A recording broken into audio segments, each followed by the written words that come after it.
romantic, devoted, and some may even describe her as a constrained female genius. Tonight, we're going on the hunt for Christina Rossetti.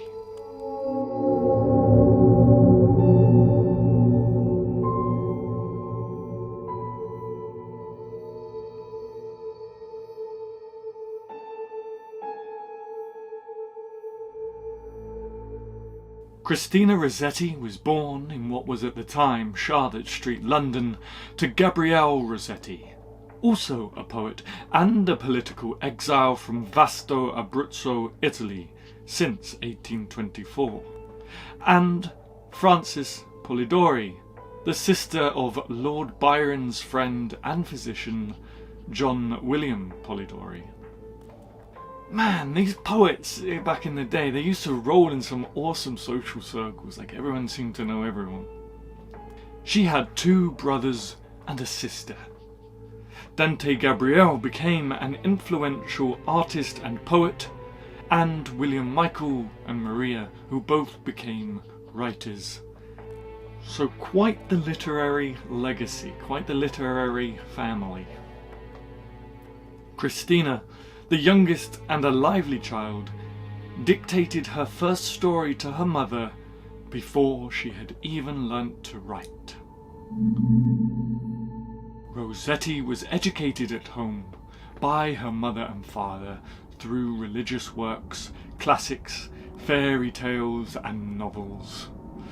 Rossetti delighted in the works of Keats, Scott, Anne Radcliffe and Matthew Lewis. In the 1840s, Rossetti's family faced financial troubles due to a deterioration in her father's physical and mental health.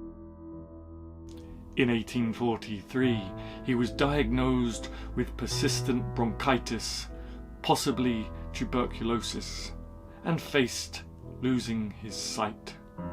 He gave up his teaching post at King's College, and though he lived another 11 years, suffered from depression and was never physically well again.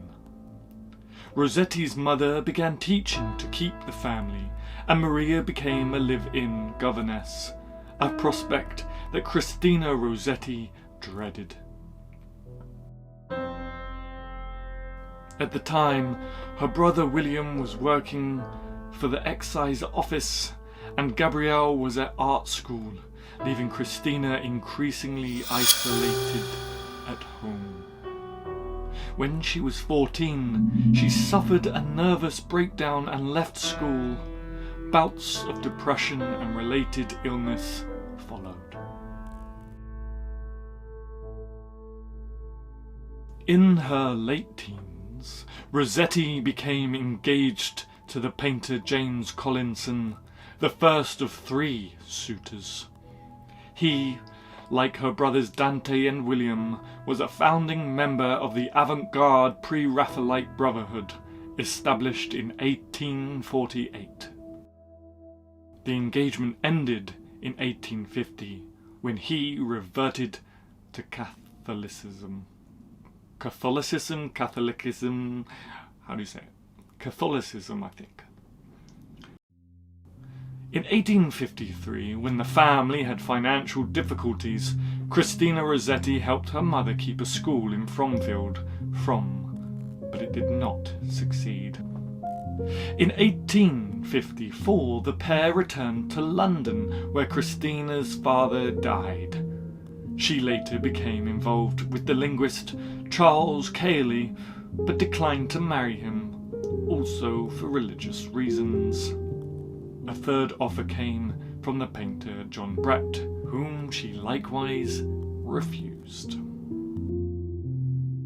From 1842, Rossetti began writing out and dating her poems. Most of them imitated her favoured poets. In 1847, she began experimenting with verse forms such as sonnets, hymns and ballads, while drawing narratives from the Bible, folk tales and the lives of saints. Her early pieces often meditate on death and loss in the romantic tradition. Her first two poems published were Death's Chill Between and Heart's Chill Between in 1848. She used the pseudonym Ellen Elaine in the literary periodical The Germ, published by the Pre-Raphaelites from January to April 1850 and edited by her brother William. This marked the beginning of her public career. Rossetti's more critical reflections on the artistic movement her brother had begun were expressed in an 1856 poem In the Artist's Studio. Dinah Rowe, in her introduction to the Penguin Classics collection of pre-Raphaelite poetry, argues that this critique of her brother and similar male artists is less about the objectification of women than about the male artist's self-worship. Rossetti's prime collection, Goblin Market and Other Poems, appeared in 1862 when she was 31. It was widely praised by critics, who placed her as the foremost female poet of the day, and on the death of Elizabeth Barrett Browning in 1861, was named her natural successor. She was ambivalent about women's suffrage, but many have found feminist themes in her work. She opposed slavery in the United States, cruelty to animals in prevalent vivisection, and exploitation of girls in underage prostitution. In her later decades, Rossetti suffered from a type of hyperthyroidism, Graves' disease, diagnosed in 1872, suffering a near-fatal attack in the early 1870s. In 1893, she developed breast cancer. The tumour was removed, but there was a reoccurrence in September 1894. Christina Rossetti died on the 29th of December 1894 and was buried on New Year's Day 1895 in the family grave on the west side of Highgate Cemetery, which is actually a really famous Victorian cemetery.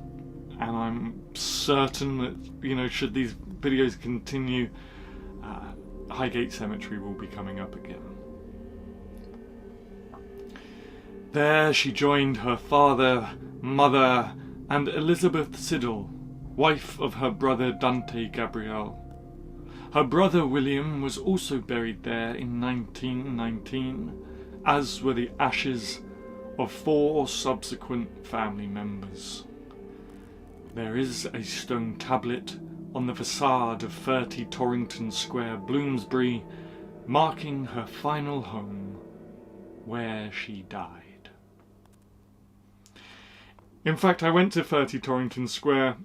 Obviously I'll be going there again tonight, but I went there to put some letters through the doors of the now 6 apartments that are at 30 Torrington Square. I didn't hear back, which is usually the case. It's going to be really hard to convince people and big companies to let me film with inside. But anyway, it doesn't matter. There happens to be a garden. In London there are very many various gardens, like Russell Square, which is probably, now I've said it, probably there isn't a garden square there, but dotted around London are different various parks and gardens, and there is one just behind 30 Torrington Square, so that is where I'll be doing tonight's hunt.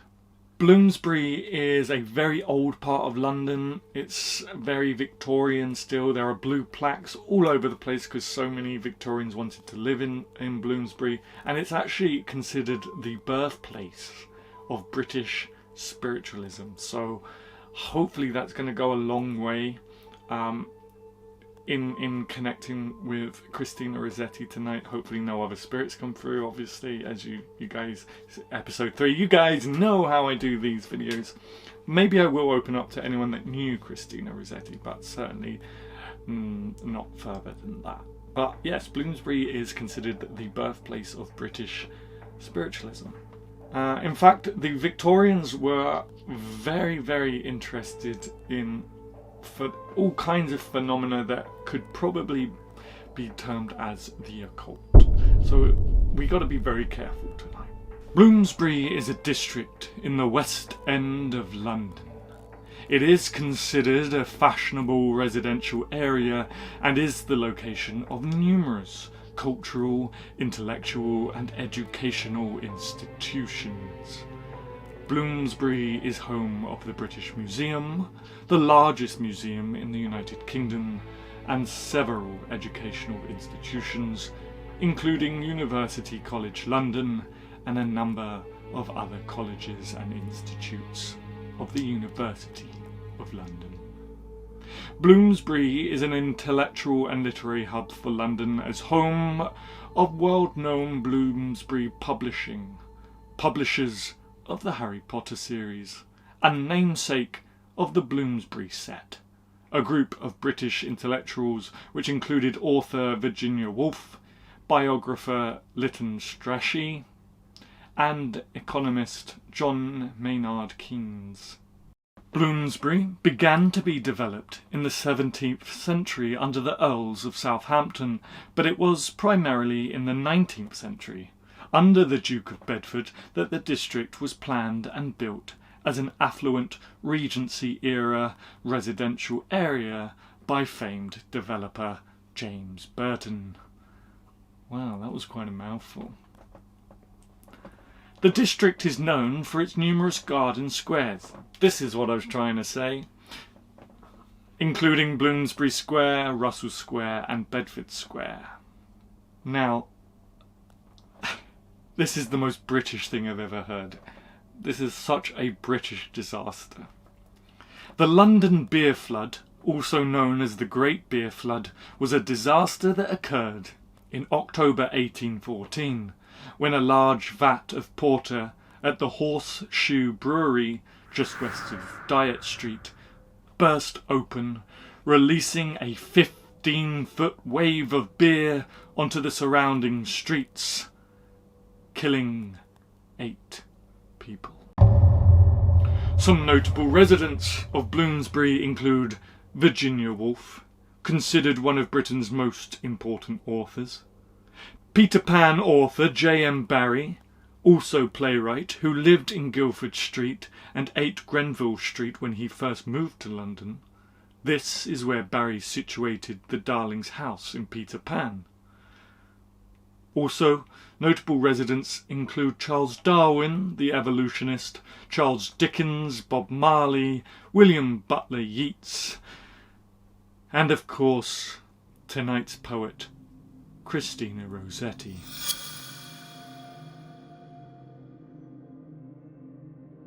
Quite the list of greats, and that doesn't even really cover half of it, so it's a very important area of London.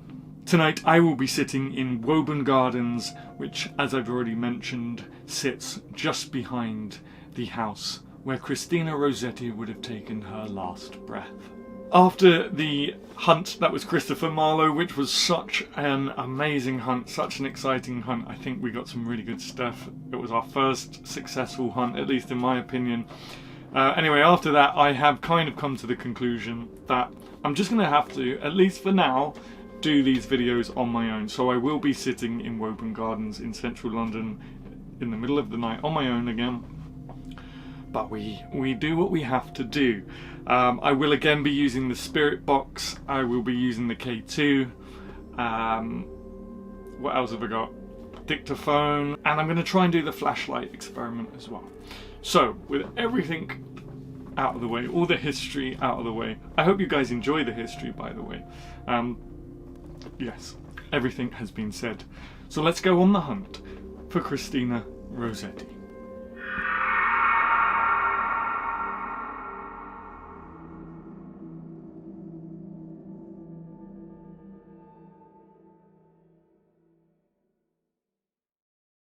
Hey guys, I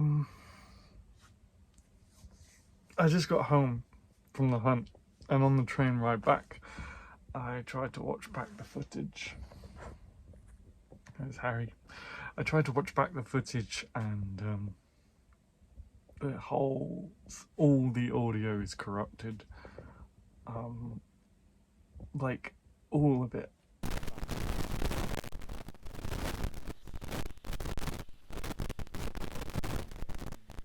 I guess because it was raining, because I tried to do it from my phone.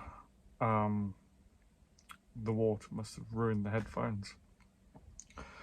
So I'm going to try and you can see I'm just firing up Premiere Pro now. I'm going to try and do the I'm going to try and dub the whole thing. At least I got Harry to keep me company, yeah? So I'm going to try and dub the whole thing. It's going to sound weird. I'm going to do my best to make it seamless and enjoyable for you guys. These videos are so hard to make. So please like if you like the video, because so much goes into it and so much goes wrong. Anyway, let's get to the hunt. I don't know how it's going to turn out, but we'll see. I'm going to spend the night dubbing. Hey guys, so I thought I'd quickly show you this. I've stumbled across this. It's not the actual location, but it says in this house, the Pre-Raphaelite Brotherhood was founded in 1848. Obviously, Dante Gabriel, which was Christina Rossetti's brother, was a huge part of this. And this is where he would have started the Brotherhood. As you can see, Bloomsbury is, as I said, an old Victorian part of London. We got blue plaques all over this section of London. Yeah, as you can see, it hasn't really had much modern development to it. Anyway, let's go to the Woburn Gardens, the actual location, and get started. Hello guys.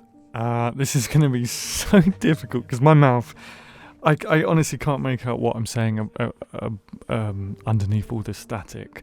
So my mouth is moving and I am not saying the same thing because it's impossible. But here I am in front of 30 Torrington Square, that blue door behind me. You can just about make out the plaque that commemorates Christina Rossetti. I may even be about to point it out now. Look at me go. Okay, so this is 30 Torrington Square. Christina Rossetti lived in this house and she took her last breath here. Now, I did try to get access there. I left letters. I even emailed this university because I didn't realise until I came here to do the letters that this is all part of a university campus now. Of course, they didn't get back to me, but there are some gardens just behind these buildings, behind me, Woburn Gardens, that I'm going to go to now and start my hunt. Now, this actually isn't this isn't the first time I've even been here for the hunt. I came here a few weeks ago, and just as I set up my camera rig, security guards from the university came along to close the gates and close the park. So this was actually my second trip to make this video. So please like this video and subscribe because so much goes into it.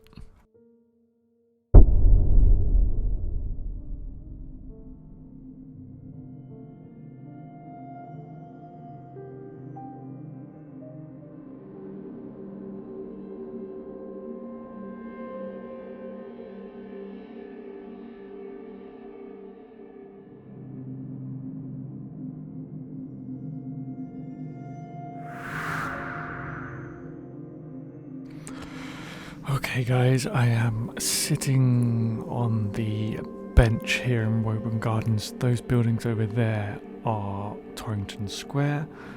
So as you can see, I'm just behind the house where Christina Rossetti died.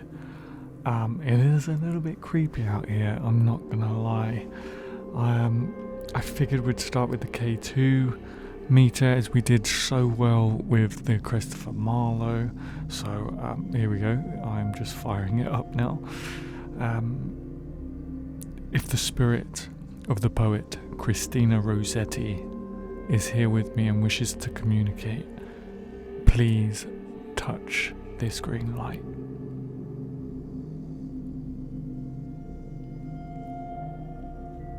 If the spirit of Christina Rossetti, the poet, is here with me, please come forward and touch this green light and make it go to red to let me know that you're here.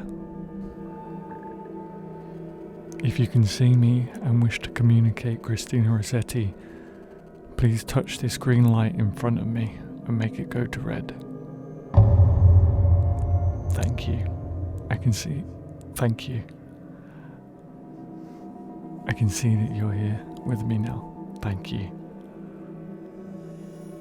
Are you alone or with someone? You're with someone. Are you with your brother Dante Gabriele Rossetti? Touch. Thank you. Dante Gabriele, can you touch this light and make it go to red if you can see me? If you're here with... Thank you. At this point, I was so excited. I can only recreate it so far doing it like this. But out of memory, I think the K2 went quiet from this point onwards. I was still asking questions. I was asking if Christina Rossetti was happy in the afterlife, and I also asked if she knew the impact that she has had on poetry and in this day and age, but it was just dead. And if you go back, I actually broke connection with the K2, which I do quite a lot, and I kind of figured that I broke communication there because it just went dead after that. As you can see, I kind of pick it up and I keep trying, but I didn't get anything after this. This video was so hard to do despite all these technical difficulties, and we can talk about that at the end of the video, I guess, but there were so many distractions. It was a tough location, but that was pretty much it for the K2. So I moved on from the K2 because that just went quiet, and I was pretty sure it was because I completely lost focus and got really excited in real time. I think you can kind of see that I'm shaking a little bit. But yeah, this is a good angle, so you can see there's an entrance to the park on the other side, and there's an entrance directly behind me, and people kept kind of coming backwards and forwards, which made me feel a bit awkward anyway. I think at this point I am just trying to talk and invite the spirit of Christina Rossetti and her brother Dante to come back and re-establish communication with me. I did this time bring a poem that Christina Rossetti, here we go, yeah. So poem is Remember. Christina Rossetti wrote it when she was only 19 years old. It was a very early poem of hers, and it's often read at funerals and stuff. And then I decided to show, at the time my phone wasn't showing anything, but it's surprisingly bright here. In a minute I get the torch out. There you go. Hold management to account, anti-fash. It was a lot darker in person. The phone did a good job of kind of opening up exposure. Anyway, this is where I started reading the poem Remember as a sort of trigger to try and encourage communication. So I guess I'll quickly do a reading of that too.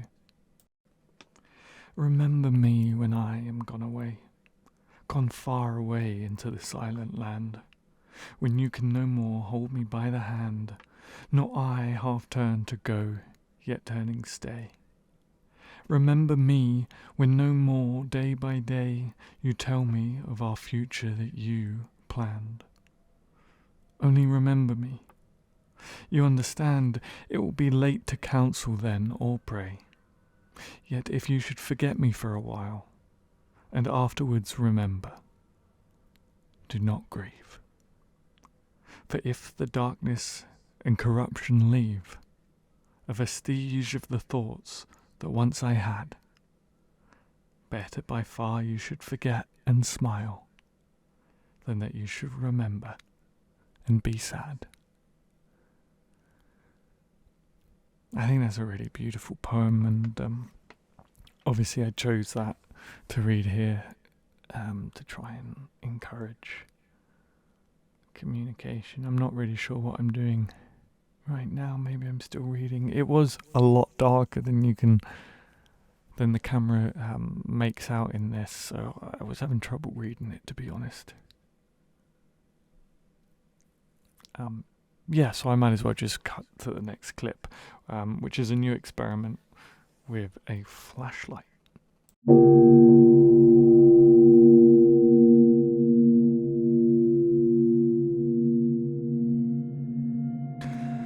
Okay, so this is the first time I'm doing this little experiment on the channel. Oh yeah, this was, someone walked past and they had no idea they walked past me. Go silent. If the spirit of Christina Rossetti is here with me, can you touch this torch and turn it off?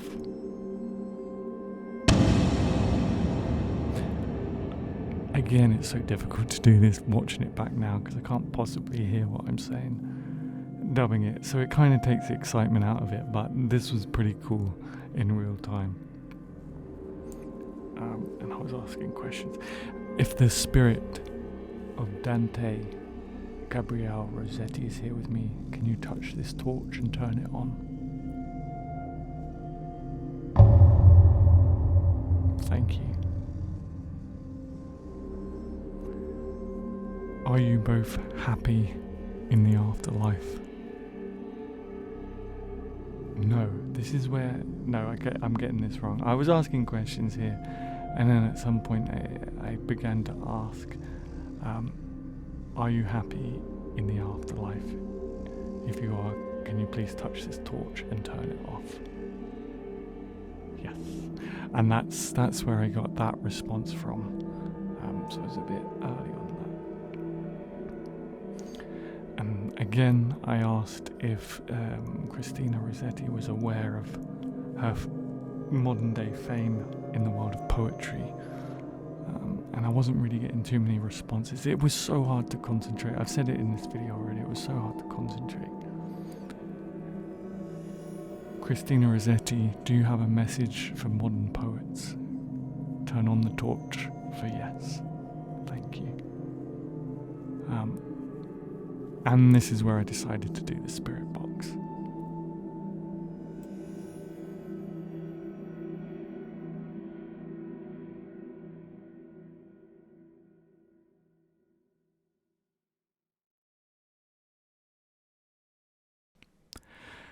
And there ended our hunt, there ended our night. I am now back in front of 30 Torrington Square, back in front of the home that she died in. Just doing my outro. Yeah, what a strange video. I'm gonna record an outro now, a new outro in my room, having dubbed everything and watched it all back. Sorry it was a little bit weird. Anyway, I'm going to record a new outro now, and yeah, we'll go from there.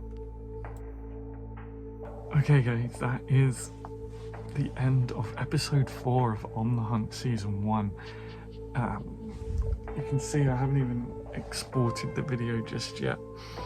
That was a weird way of doing things. And there'll be a members afterthoughts video. Luckily I got loads of good stuff for the members daytime tour. But I obviously haven't got an outro to this video at the moment, so I think I have to do something like this kind of outro. That was weird. And it wasn't until halfway through editing this video, when it got to the spirit box bit, that I realised just how many technical difficulties we had in one video. Like, everything went wrong. We have missing footage. We have a clip that was filmed at 3 times its normal speed. I never put that setting on. Missing footage, clips that are going too fast. Obviously the audio on everything has completely corrupted. And the spirit box, you didn't see this clip. There's no point me putting this clip in because it was just all corrupted, but the spirit box wasn't actually working at first. I couldn't get any sound from it. I can throw up a clip if you guys want to see it. I'll put it in the members video, maybe because there's some bloopers in the, I don't know what I'm going to do for bloopers in the members video actually, but I'll definitely put a clip of me. You can see me trying to get the sound out of the spirit box. So everything went wrong, and then I realized we were in Bloomsbury, which again, if you remember in the intro, during the Victorian time was the epicenter of British spiritualism and had ridiculous amount of satanic and occult stuff. So do with that what you will. Again, the spirit realm, they know intentions. They know if you're coming somewhere with an intention to make contact, they know. And also, the more you do this sort of stuff, the more connected you get with it, which is why I think, you know, the last 2 videos have been pretty good because I've been doing more videos. Anyway, something worth thinking about. Crazy night. I'm gonna export this and get it on YouTube tonight. It's gonna go up tonight. But please like and share this video, and hey, if you don't mind helping me out, email the Blake Society. The last video is William Blake. Spam them with lots of emails. Tell them, let Adam Gary, because I have emailed them and they've not gotten back to me. But let's go out with a bang. Let's go out with a location that's inside, no distractions, and we can really go to town. So email the Blake Society and tell them to reply to my emails, and also maybe reply to the university, and maybe we can go back inside the house. Anyway, if you don't want to do that, just like and subscribe and share the video with your friends. It really helps. And leave a comment too. Maybe I missed something. I really want to hear from you guys. Anyway, we're almost at the end of season 1 on the hunt. So let's William Blake this week. Let's go out with a bang.